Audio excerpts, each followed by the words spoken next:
empezar a presentación de Carnívoras e Domésticas. Moitas gracias por vir. Bueno, é un placer para nos estar hoxe en Vigo, aquí, cidade de Jorge. Acompáñanos Lara do bando e Mario Brión. Lara é xornalista, escritora, vende publicar contos gringos, que vos lo recomendo moitísimo. Seguro que aquí en Cartabón teñen exemplares. Mario é remeiro, mestre e, bueno, seguro que o coñecedes pola súa cable de YouTube Hola son Mario, que vos recomendo tamén encarecidamente porque aí fai entrevistas e, bueno, fala da cultura galega, bueno, contido en galego que nos fai moita falta. Carnívoras e Domésticas é un conxunto de relatos que tivemos a sorte de publicar en Cuarto de Inverno. Conta con ilustracións de María Montes, que non pode estar aquí porque está embarazadísima. No, que excusa. Sí, sí, está moi embarazadísima, entón, bueno, é un pouco complicado agora andarse a mover. Teñolle que dar as gracias a Jorge, sobre todo, pela súa paciencia enorme na espera para, bueno, para que o libro saíse adiante, porque ás veces, bueno, nos gustaríamos ser máis rápidos, pero os tempos e a economía, pois, bueno, son os que son, entón hai que ir pouquiño a pouco. Así que eu voume sentar xa e deixo vos con Lara, Mario e Jorge, e gracias por vir.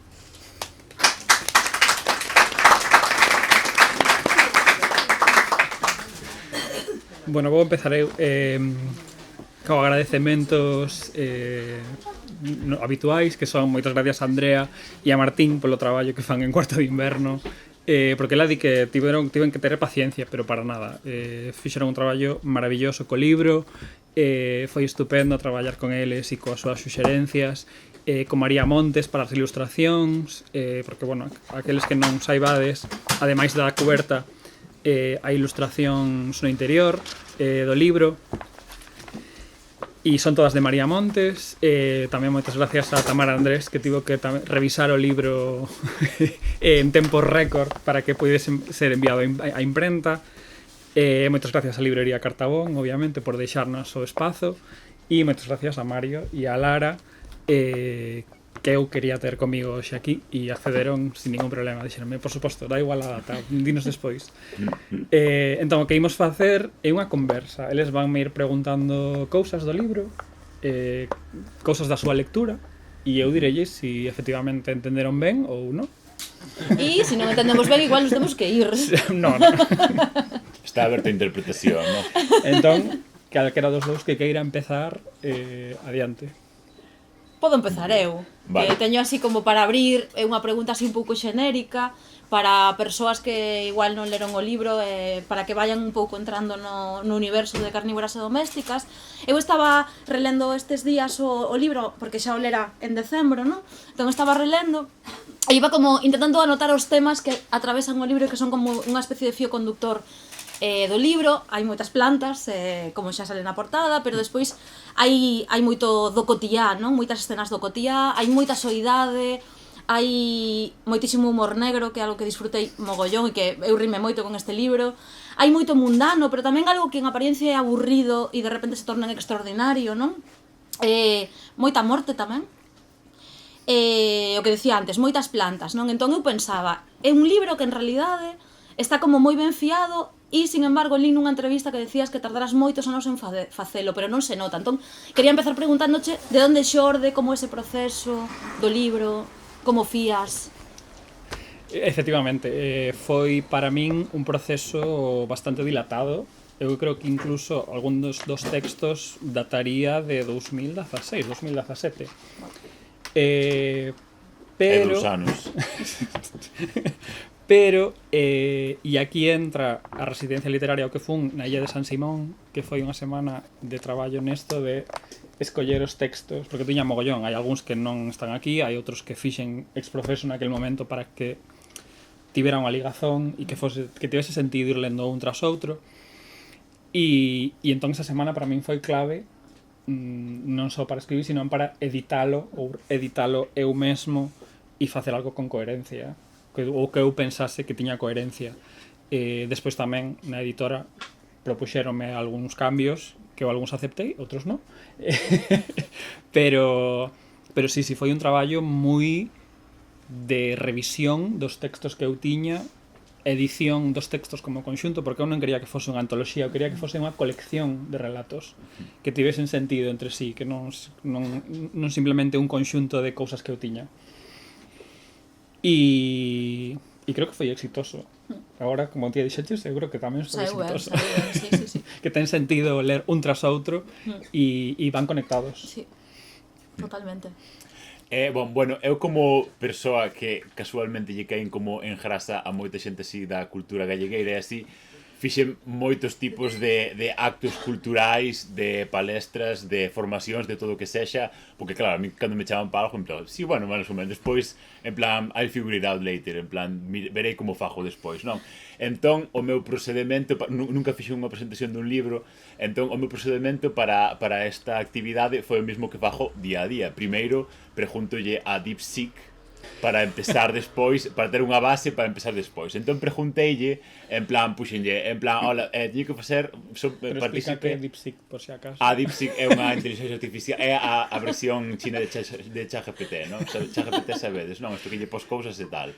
Bueno, pois puxenlle, non me acordo, non puxen concretamente a ecuación de búsqueda, pero puxen, teño que facer unha presentación do novo libro de Jorge Luis Durán, tal, non sei que, Carnívoras e Domésticas, que podo dicir sobre el, tal, ou que sabe sobre el. Púxome isto, e vou, en plan, está ben chequear se está ben, non? En plan, se di ben, mira, púxome.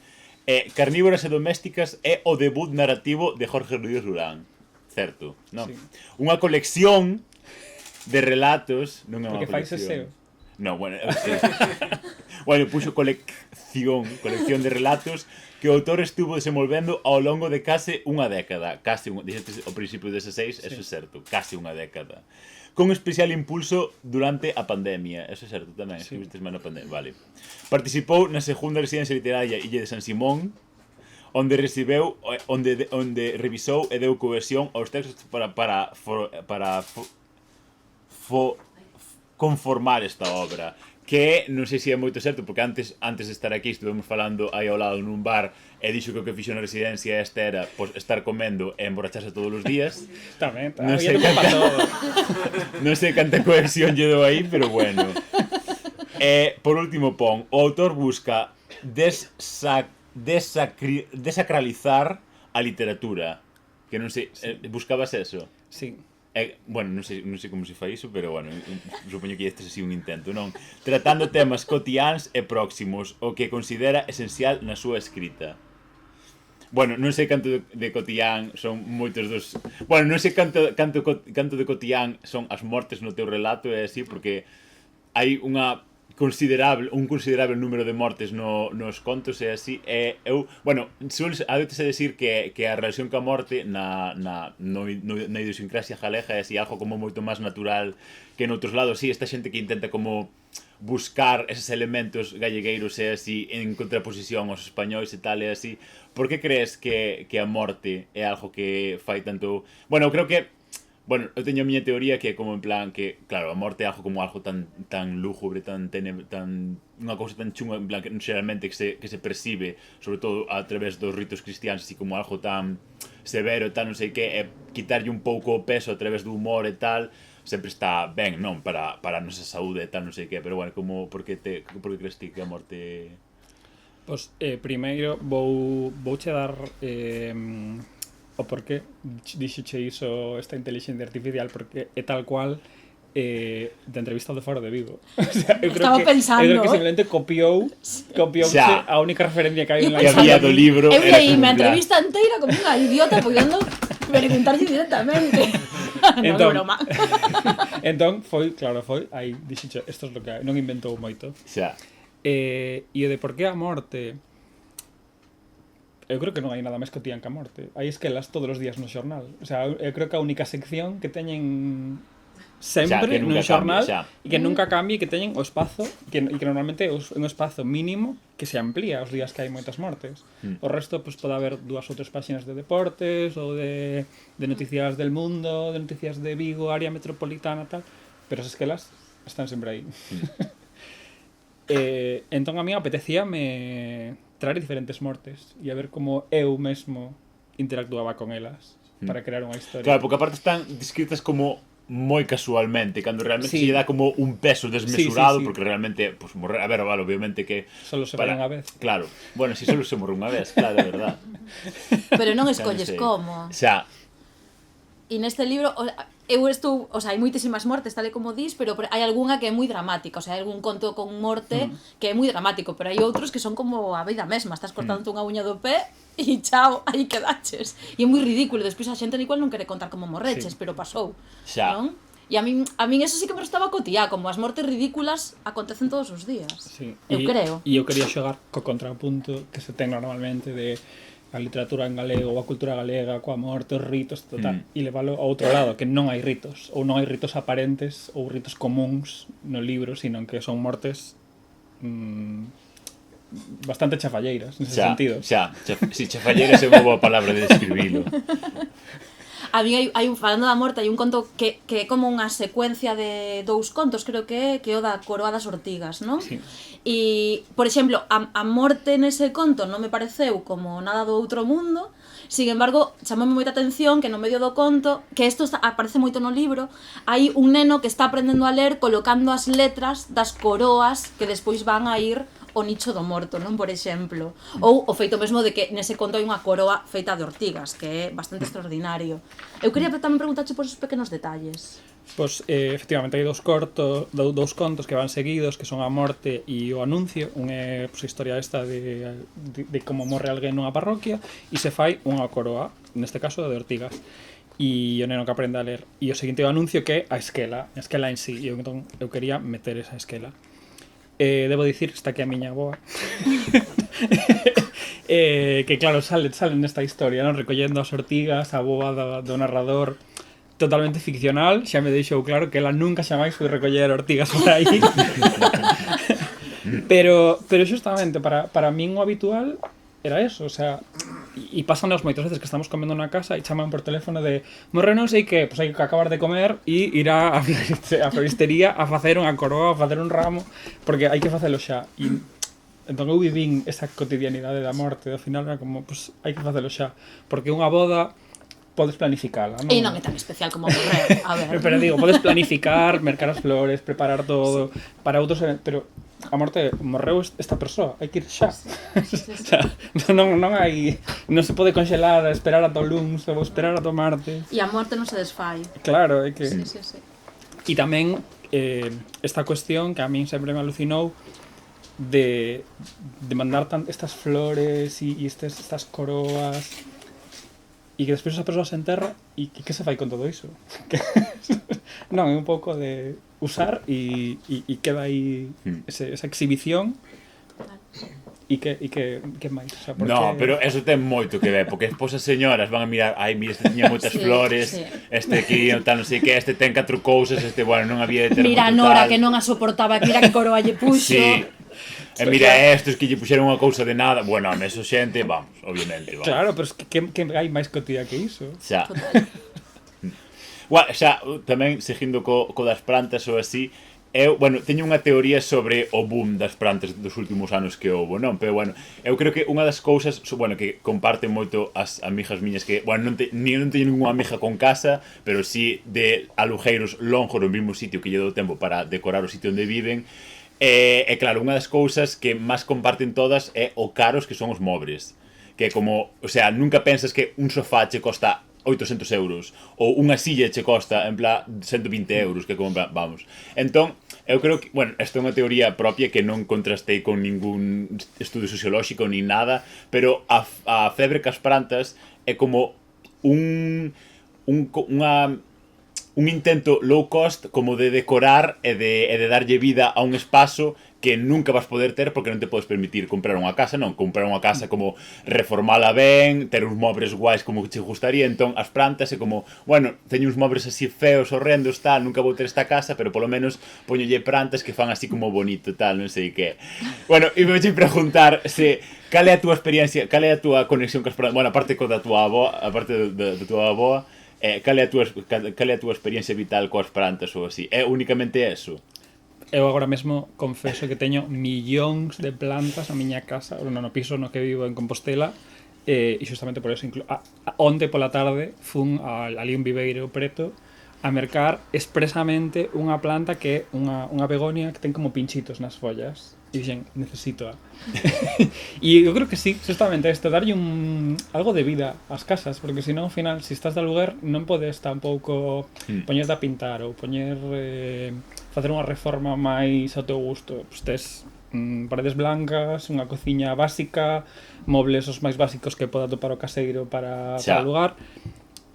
E entón sí que fai falta un pouco de vida. Bueno, a ver, esa é tu opinión, pero... Sí, no, e aparte en Compostela tamén axuda moito contra a humidade. Que me absorben a humidade. Absorbe moito humidade. Pero sí, eu confeso que teño millóns de plantas.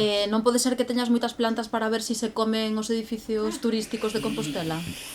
De momento, non, porque no que vivo eu non hai ese perigo. Vale. Entón, sería perigo cos veciños. Igual estás entrenando. Claro, entón igual estou entrenando para ver cando si me teño que cambiar de piso e teño que ir a un problemático, ter aí ese plan B.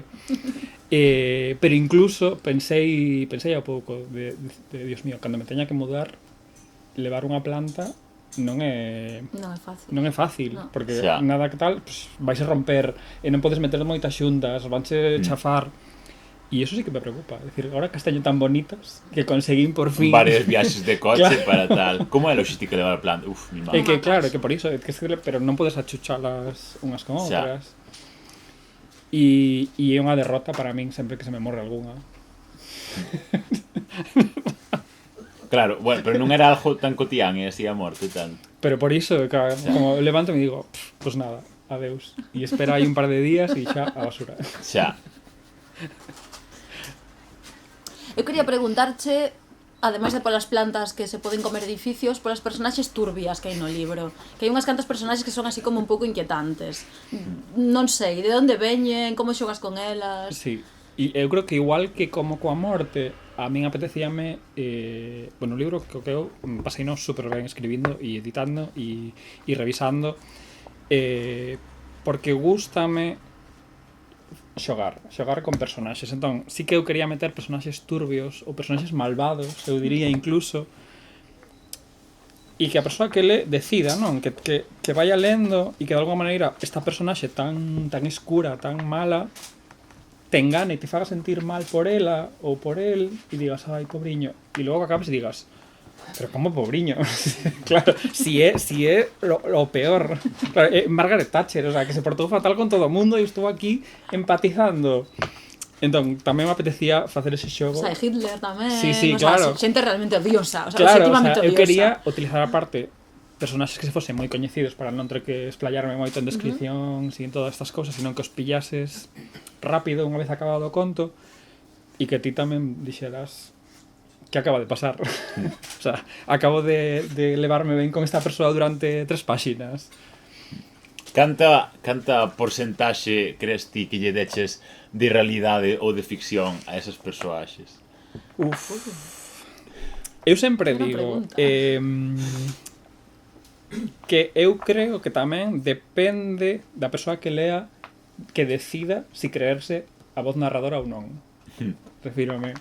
Hai un conto sobre unha rapaza que conta que pode ver nos pousos do té o futuro. Ou pode estar inventando. O sea, non teñen por que todos os contos ser real. Entón, depende de ti, unha vez que acabes, que decidas, vale, esta persoa malvada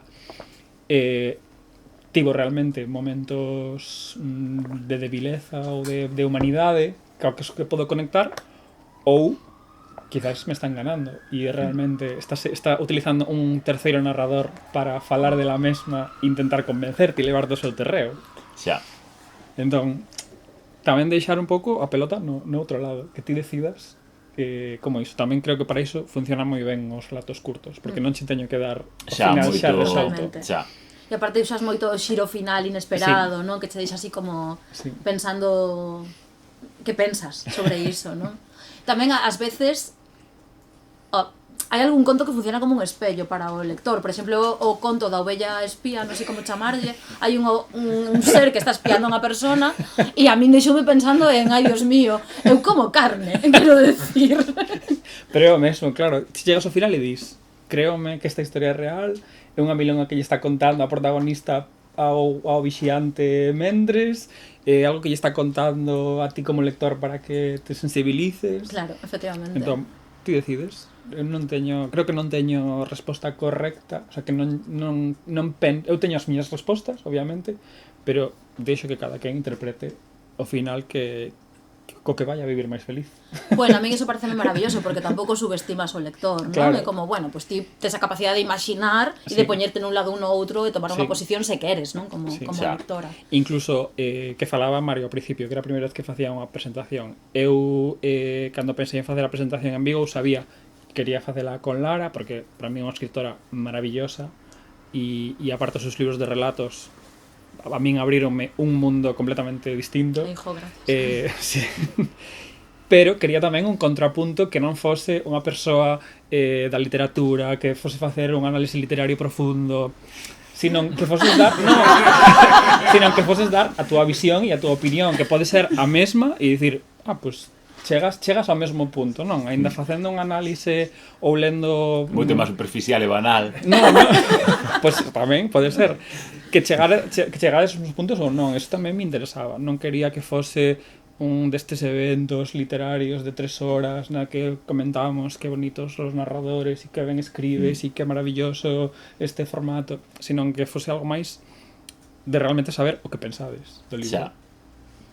Bom, eu como persoa que toda a súa vida tivo en plan problemas con ser tomado a serio pola xente, porque non podo, aínda que faga cousas serias, non podo relatalas dun xeito serio, porque, o sea, son alérxico a tratar as cousas de xeito serio, que, bueno, un pouco un problema, un pouco unha virtude, un pouco un problema, non? Pero, bueno, ti obviamente tamén és unha persoa que lle gusta moito o humor e así, e creo que non hai ningún relato onde non haba ningún ápice de humor e así.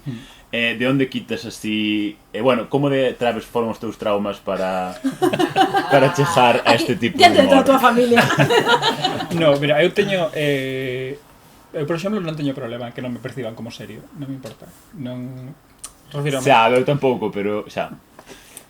Eu sabía, por exemplo, que publicando un libro de relatos iese tomar nos círculos literarios como algo menos serio. Sempre se espera esta cuestión de unha novela. Sí. Pero non me importa. O sea, entón, sí que tiro moito de humor, porque eu son así. Entón, pode que sí, que algún destes traumas sexa meu, e outros non. É que claro, é que non sei ata que punto me introspeccionei o suficiente para saber. O sea, sí que ten as miñas obsesións, pois esta cousa de non, a bella con gabardina, que decía Lara.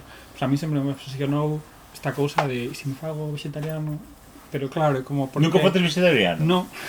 Non estás vivindo vida. E non sei, este tipo de cousas. Entón sí que eu intentei tamén utilizar os contos para eu pensar como tomarme a vida.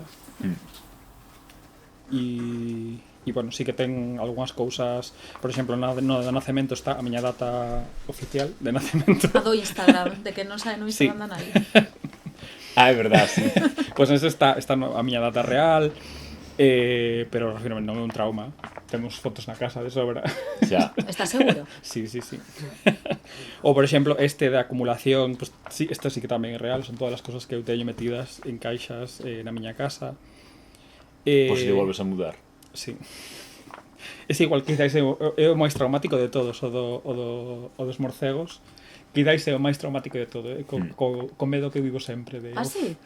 De ter que estar mudándome outra vez e caí movendo as cousas. Non polos morcegos. No. Ibas a decir, bueno, marcho de aquí. Alguén que non lle gusten os morcegos, por favor. No, é a cuestión esta das mudanzas. Eso agótame. De todas as maneiras, eu creo que nun libro filtranse cousas que incluso salen do teu control, non? Sí. O sea, moitas veces somos capaces de ubicar de onde veñen moitas cousas, pero hai outras que están aí e non é nunca por arte de maxia, pero... Sí. Igual vai ti saber. Falando de cousas traumáticas, a min xeneroume un pouco de trauma chegar a un conto no que se fala dunha autora que eu admiro infinitamente dicindo que é cleptómana, vale? E aparece con nomes e apelidos. E eu cheguei aí e nese conto sí que dixen, vale, canto hai de verdade aquí? Porque aparece, o sea, Susana Sánchez Arins cos seus apelidos, o sea, nome e apelidos, o lugar no que vive, falando de que rouban nos supermercados. Isto é un conto real que hai no libro, vale? E eu necesito unha explicación disto antes de mandarlle un mensaje por Instagram en plan, estás ben? É, de novo, o que ti decidas que é verdade, o que ti decidas vivir. No, a ver, eu tamén, unha das cousas que a mí me gusta facer moito, o escribir, é a politextualidade, utilizar moitos tipos de textos distintos. Entón, pois, teño a esquela, teño cartas, e nunha das cartas, eu imaginei como sería, pois eso, no, como pasou estes anos pasados nas letras galegas, con Luisa Villalta, con Xela Arias, que esta cousa de unha vez que morres, as túas pertenencias xa non son túas. Entón, si eres unha persoa pública, que van facer con todo iso? E entón eu quixen xogar a que, efectivamente, que se atopaban 3 cartas dos 3 supermercados que hai en Cuntis. Eu busquei no Google Maps a ver como era cada un, puxen a data correcta, o sea, o enderezo correcto e todo. E eu falei con Susana e dixen, Susana, importache se poño teu nome no libro ou podo poñer un nome distinto? Dicía, pois en vez de Susana que se chame Amanda. E dixeme, non, podes poñelo. E é justamente esta cousa de cartas atopadas que ela seguramente non daría permiso para que se publicasen, pero que se publican e que a deixan un pouco mal. Un pouco, bastante, pobriña. A ver, eu desde aquí quero glamorizar roban supermercados. Os comunachos que tamínicos chamanlle o imposto revolucionario e eu estou a favor totalmente de roubar as grandes superficies. Nas grandes superficies, Claro. pero no supermercado de Cuntis. E que só. justamente A ver. eu o que xogo é son 3 cartas. Agora díxome Susana outro día que xa hai un novo supermercado en Cuntis, Ah, entón sí, xa catro. está desfasado isto. Pero vou de maior superficie a menor. Entón o primeiro creo que está grabado, entón non podemos dicir a marca do supermercado. Está no libro, quero decir. Pero está cambiado. Eu chamolle supermercados Ferroski, creo. O outro puse como un supermercado un pouco máis pequeno e o terceiro xa é a tenda do barrio. Entón, claro, robar esos grandes supermercados, pois non está tan mal. Bueno, xa A ver, vi está unhas latas ben. de conservas e tal. Pero robar na tenda do teu barrio, Depende de como se xa a tipa. Visto así. Xa. Bueno, a mí gustaríame saber que esconderían que quererías que escondesen de ti se che dan as letras galegas dentro de moito tempo, porque aínda eres moi novo. eu creo que nada.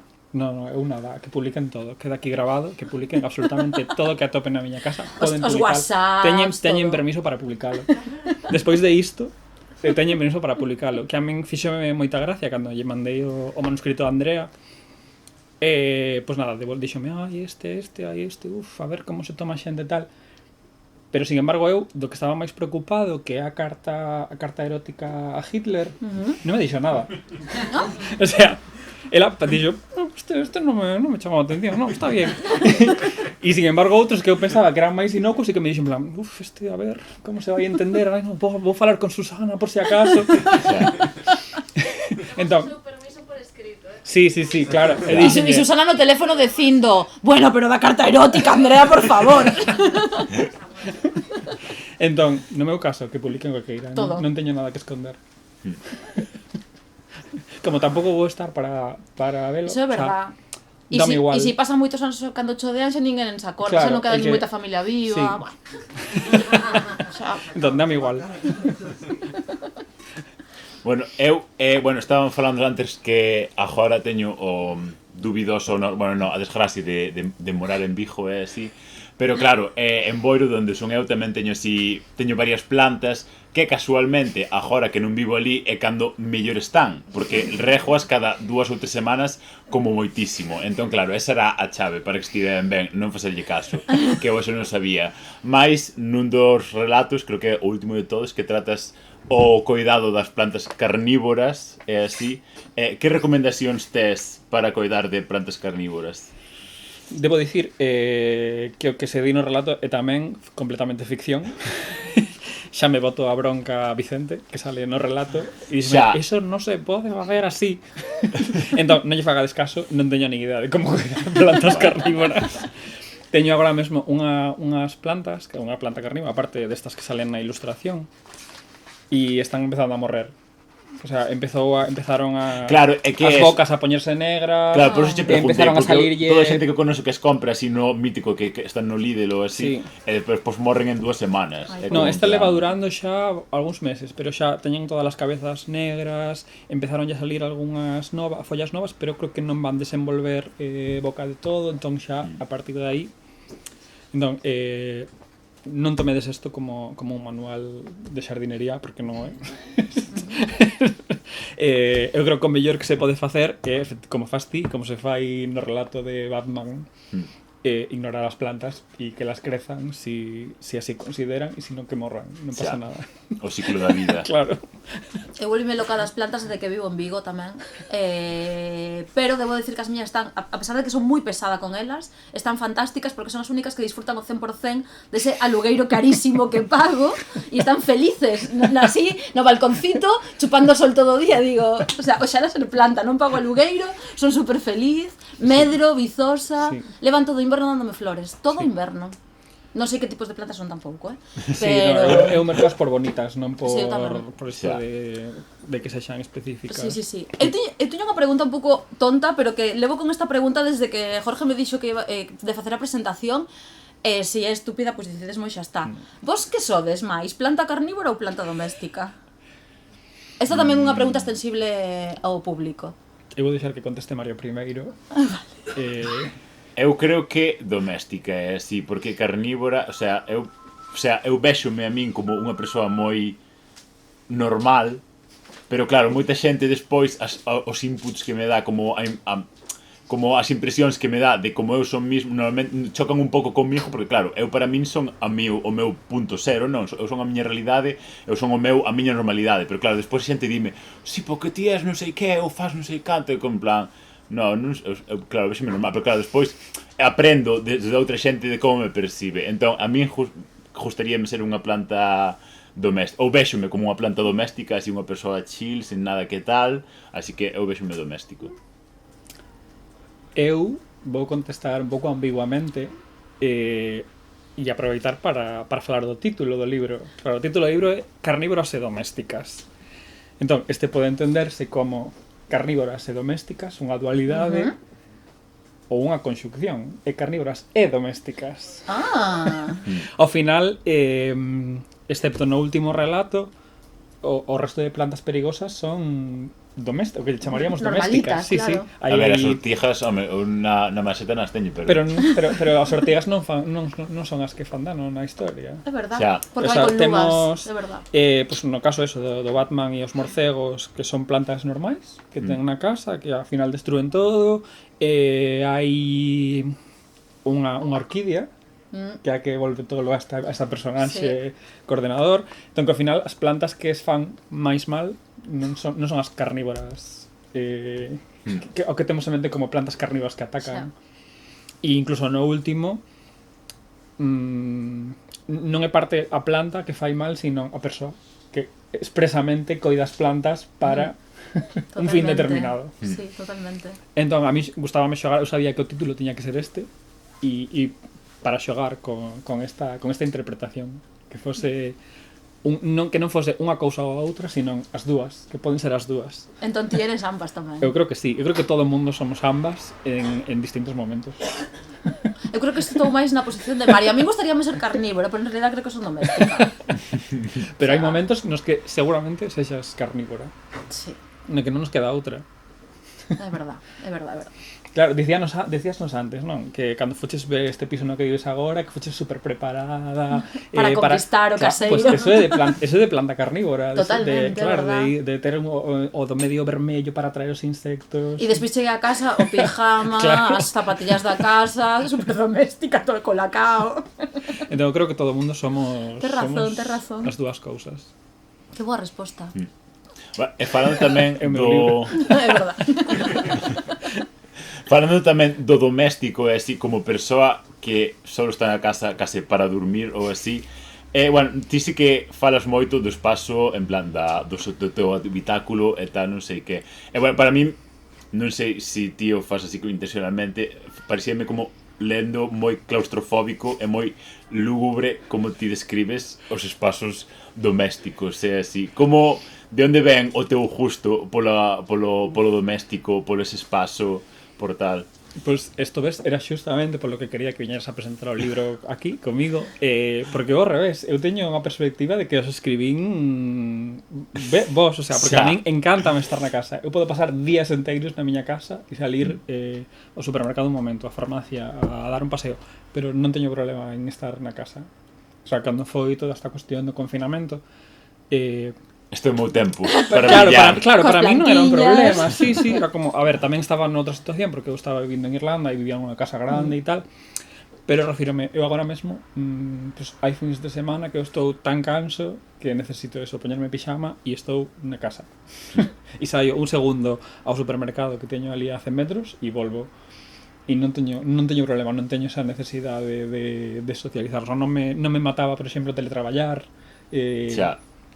Entón, eu tiña a perspectiva de que sí que os tiña ben descritos como algo bo, pero No, a ver, eu creo que era máis a miña impresión propia que como tío describía. Pero por iso digo que me gusta escoitar que se pode ler de outra maneira tamén. Xa. Sí, non claro. Non sei ti como listos os espazos domésticos. Vin diversidade, o sea, hubo algúns que me parecían como moi cálidos e había outros que me parecían un pouco violentos incluso. Pero, porque tamén creo que na vida real é así, que o espazo doméstico é un espazo como ti queras construílo. Igual se ti non tes ben a cabeza, pois o espazo doméstico podese convertir nun inferno, non? Sí. Porque o inferno vai contigo, entón... Si morres no baño por cortarte unha uña, pois igual de repente o espazo doméstico tan amable é a túa tumba. Sí. Entón, eso tamén cambia segundo eso, a personaxe e a súa situación. Entón,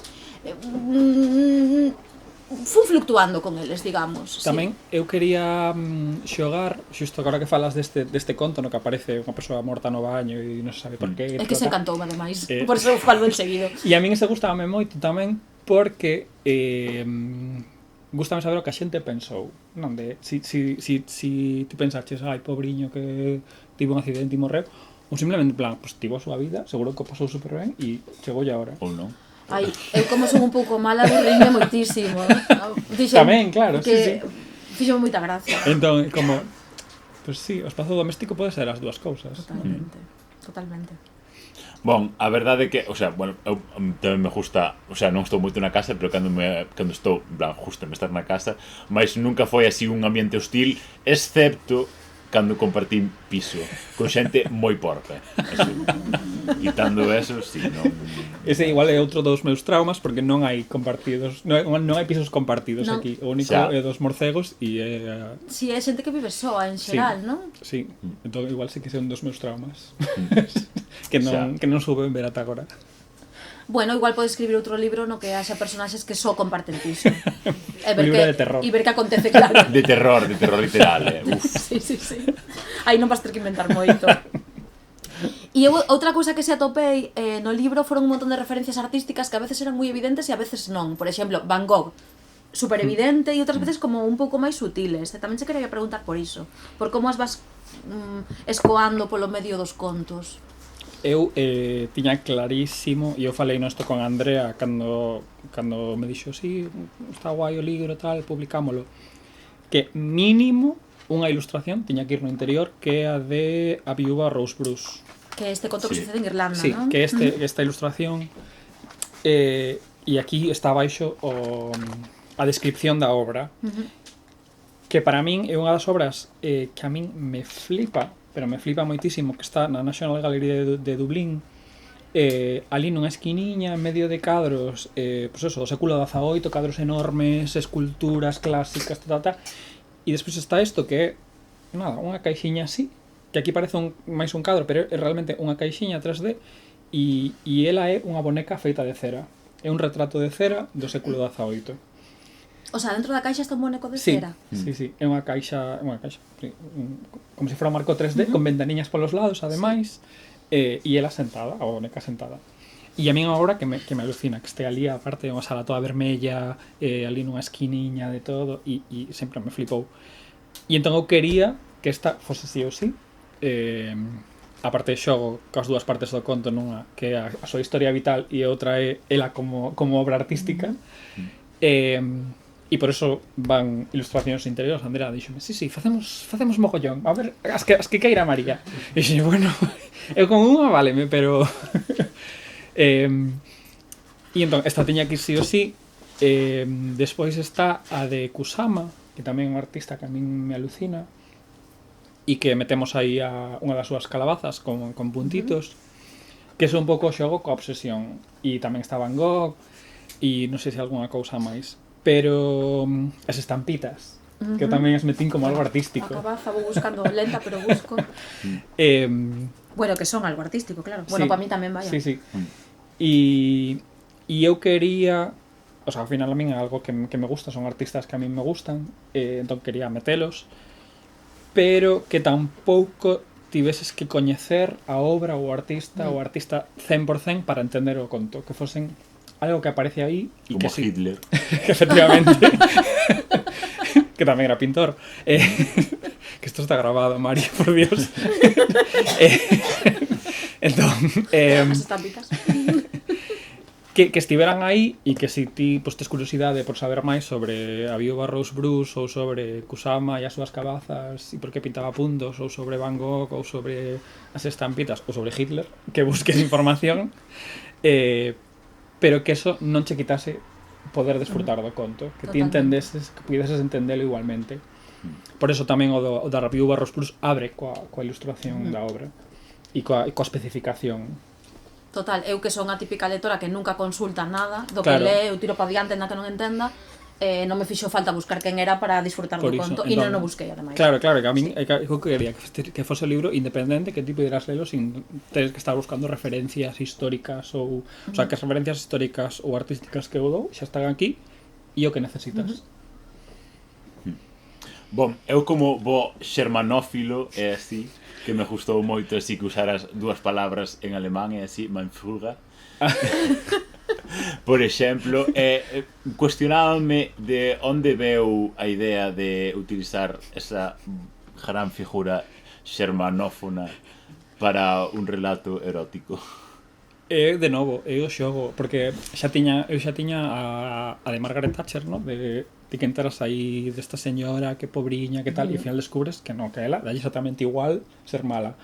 E non quería repetilo. Entón, en que outro punto de intimidade ou de momentos máis vulnerables podía colocar a esta personaxe? E ocorreuseme esta. Iba o mércores no tren a Madrid con unha amiga, con María, e dicíame, claro, que ela estaba lendo esta carta e non entendía, e dicíame, es que este conto non me acaba de funcionar, non entendo. E claro, que chegou ao final e dixon, Todo ten sentido. claro, todo ten sentido.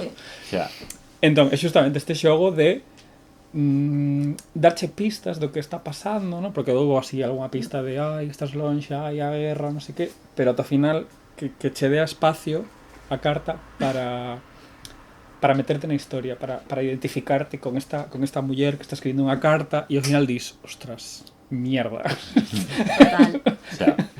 Eu agora sinto moitísimo se hai alguén aquí que non leu o libro e o vai a ler, que saiba que a única carta erótica que hai no libro vai dirixida a Hitler. Sí. O sea, destripamos un conto moi guai, sinto. Pero sí, non é a única carta, pero sí é a única carta erótica. Erótica é única. Sí, pero Sí. hai máis cartas, sí. Hai cartas de roubar e hai outra que de confinamento. Eu quería te preguntar polos espazos, porque non sempre aparecen determinados os lugares onde acontecen os contos, pero en algúns casos é claramente Compostela, en algún caso é claramente Vigo e hai un conto irlandés, Sí. polo menos un. Eu quería preguntarche por bueno, como xorden... A ver, evidentemente porque son lugares ligados coa túa vida, Sí. pero, por exemplo, en Vigo hai moito tempo que non vives. Desafortunadamente. Eu intentei tirar do que eu coñecía. Entón, incluso os lugares que non se especifica onde son, eu sí que os teño moi visualizados. O sea, eu vexo, pois eso, no do home que morre no seu baño. Eu teño visualizado exactamente o meu piso en Compostela. Entón, eu estaba Ese escribindo, baño. claro, estaba escribindo e estaba vendo a porta aberta, e isto aquí, e isto ali, e o baño ali. Entón, sí que non quería localizar moito, o sea, que non fose un libro de contos de Vigo, ou contos de Compostela, ou ou contos do rural, ou contos urbanos, senón que ao final o espazo fose o interior en casi todos. Non que fose que hai moi pouquiños nos que a acción é fora da casa. É certo. E incluso hai un que a min gustame moito, creo que o meu favorito, que é da señora que colecciona a casa, caixas. Eu hubo momentos que sí que quería sacar a esa señora da súa casa, pero dixen, no, ten que... Ten que darse dentro. Sí, non pode marchar. Entón sí que non quería darlle tanta pista igual ás persoas, que porque ao final se ti dis Vigo, incluso depende de que parte de Vigo sexas, de onde vivas, xa vas a imaginar unha cousa. Entón eu quería que primeiro leses e que durante a lectura imaginases, que non tiveses preconceitos que non fosen necesarios para a historia. O sea, nos que está localizado físicamente un punto xeográfico recoñecible é porque é vital para a historia, para que ti entendas Claro, sí. esa historia. Faltan luces para ser Vigo, nalgúns contos, pero bueno. Iba a metelo no dos morcegos, iba a haber luces, pero xa me parecía demasiado manido. Dixen, no, porque xa vai dar outro, xa lle vai dar outro ton á historia. Pero sí. Dalle. No, que... Estou aquí rascando preguntas. 13 minutos para que dé a hora. Si non podes Bueno, decirme... se alguén do público quere preguntar, Sí, pode Claro, interromper, dijo, pues se hai pregunta ou algo. Podedes ter o libro lido ou non pasa nada. Jorge, denos permiso para facer preguntas incómodas tamén, que os saibades. Sí. Como por exemplo. Non sei, estou pensando nunha, pero... Incómodo. Eu quería saber de vos cal é o voso conto favorito. Eu teño marcado por si querías leelo. Que é moi pequeniño en realidad, pero a min este pareceume... Gustaronme moitísimo, pero este pareceume como brillante na súa pequenez. Vale. Bueno, se queres leelo, sí, non te quería no, forzar. pero este conto, non sei si sabes de onde saliu este conto. No. Este conto saliu do curso que fixemos contigo por vídeo encontro en 2021. En serio? Que os facías con cuarto de Oye, inverno. me parece que o fixen a propósito, de verdad que no, Entón, sí, bueno, sí. igual por aí, claro, o sea, empata conmigo porque, bueno, non Pues sí, sei, o sea, no sé resonaba, si igual non sei. realmente exactamente era este texto, pero sí que era isto. Bueno, pues nada, Pues contentísima eu. Houve a guía que Lara que me chegou que cheguei gracias a ela a escribir este texto. Non tanto, o que pasa que é o meu favorito, pero o resto tamén son moi guais. E é auga. E di, no fondo de todos os grandes cúmulos de auga viven bestas salvaxes e descoñecidas que lixiron as branquias e o ostracismo fronte a extinción. Bestas que reptan entre a lama abisal, apartan as pedras do seu camiño coa cabeza, devoran restos afundidos de outros seres e habitan a calma. Aínda que non o pareza, dende o outro lado non é tan sinxelo como se pode pensar a simple vista romper a tensión superficial da auga. Entón, este é dedicado a ti, realmente. Jo, gracias. E ademais é moi poético. E igual Sí. tamén, que a mí me gusta Sí. tanto a poesía, igual tamén por eso me Sí. toca especialmente o corazón. O meu é o da coroa de Ortijas. A primeira parte ou a... A primeira o parte. Vale, este xa é un pouco máis longo, que é o de a morte. Isto que eu digo que son dous para que las persoas que non o liades. Despois o segundo é a esquela, que dá un pouco igual. Agradecer, iso sí que me dixo Andrea, que lle pediron a esquela oficial a alguén que traballa nun xornal ou nunha funeraria para que lle mandaran como eran as esquelas, e é unha esquela verídica. E é a morte. A miña avoa é florista e como tal é a primeira en saber que morreu na vila, non só pola proximidade estratégica da súa floraría coa igrexa parroquial, senón porque todas as señoras da contorna se reúnen relixiosamente no seu local polas mañás. E algunhas destas clientas habituais sempre teñen información privilexiada sobre que veciño pasou a mellor vida durante a noite. Estas señoras, chamémoslle por alias como a Pepa a portuguesa, a Rosa do Ixido ou Xoana de Xelís, tamén lle van lembrando as datas dos aniversarios de morte que se van achegando. Son basicamente axendas persoais de carne, oso e medicación variada. Desta maneira, miña avoa pode prepararse e pedirlle aos seus proveedores as flores mortuorias con tempo, para cando veñan os familiares, irmás, curmás, netos, familia política e demais xente que non te esquece, a encargar as coroas e palmas para o enterro, os centros para os nichos ou algún ramo decorativo para o cabo de ano. O encargo máis extraño que tivo foi cando os curmáns dunha señora quixeron que a coroa fose toda de estrugas, sen flores, só estrugas o máis frescas posibles.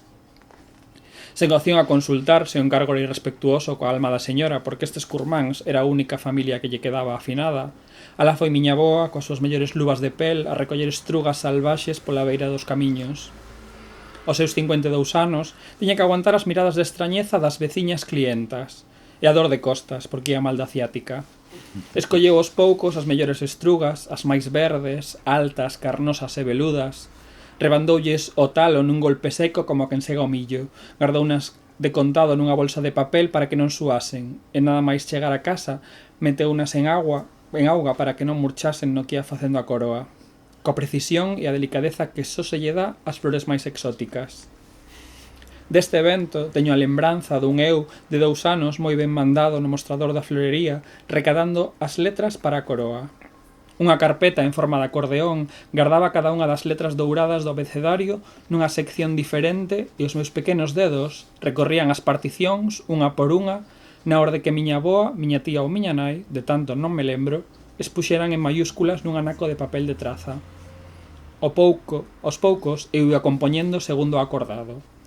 A Marcelina, sempre recta, nunca garimosa, a túa familia notará a túa ausencia. E pode ser por estes labores que aprendín a ler tan rápido. E aquí tedes a coroa que debuxou María Montes.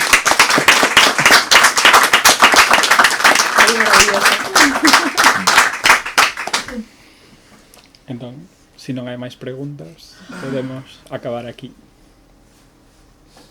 Ai, sí que hai preguntas. Dime. Cando les unha persoa, tamén les a quen leu. A mí moitos contos recordaronme a Cortázar. É verdade? Pois, no. A resposta curta é non. A verdade é que de Cortázar li, creo que 2 historias. Eu sí que me animei a escribir un libro de relatos, como dicía antes, gracias a Lara, porque eu dixen, pues, jolín, pódese publicar un libro de relatos, que xa guai. E mola, claro. E despois que, jolín, sí que me gusta moito o relato contemporáneo. Hai un libro maravilloso de Ramón Veiga que zoom, que vai con fotografías, que entón é como probar cousas distintas, que algo que un formato máis longo non che deixan. Ou Emma Pedreira ten uns libros de relatos maravillosos, bibliógrafos e fobólogos, para min, en 2 meus libros de referencia. Uxía Casal, cos seus textos así un pouco turbios. Entón, creo que sí, que cando ledes este libro ides a topar as miñas referencias literarias, pero non é Cortázar. Eu, de feito, sí que lendo miraba o diálogo con Emma, que ademais, claro, sei que sodes amigos, hai moito máis diálogo entre vos, e sí que o miraba. E claro, a min Emma encanta, a mí, polo tanto, pues, Domésticas e Carnívoras encantou. Non podía ser de outra maneira. Máis preguntas, dúbidas, críticas? Eu, primeiro un poemario, un libro de relatos, virá unha novela, despois unha novela histórica, todo o recorrido de escritor galego. Unha obra de teatro tamén. Un recetario. Pois mira, ademais, despois deste Nadal, un thriller. Bueno, isto ten bastante de thriller. Negro. Sí. Unha guía para cuidar plantas. Pero, por exemplo, el recetario, que este ano no Nadal, acabouse o libro este de como se chama o libro da Galega? O programa da Galega, de recetas. Como se chama? Bueno, este de non sei que o prato. A voltas co prato. A voltas co prato, que estaba esgotadísimo en todos lados. Pois mira, un libro de recetas. Pois non era mala. Pan con hummus. Claro, despois as miñas recetas.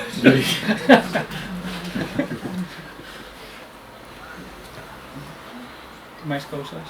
Pois nada, acabamos Igual aquí. que pasar directamente a firmar o libro. Bueno, se queres cousas así en el libro. De novo, sí. Moitas gracias a Cuarto de Inverno, a María Montes, a Lara, a Mario por acompañarme, a Librería Cartabón e a todos vos por achegarvos ao centro de Vigo hoxe.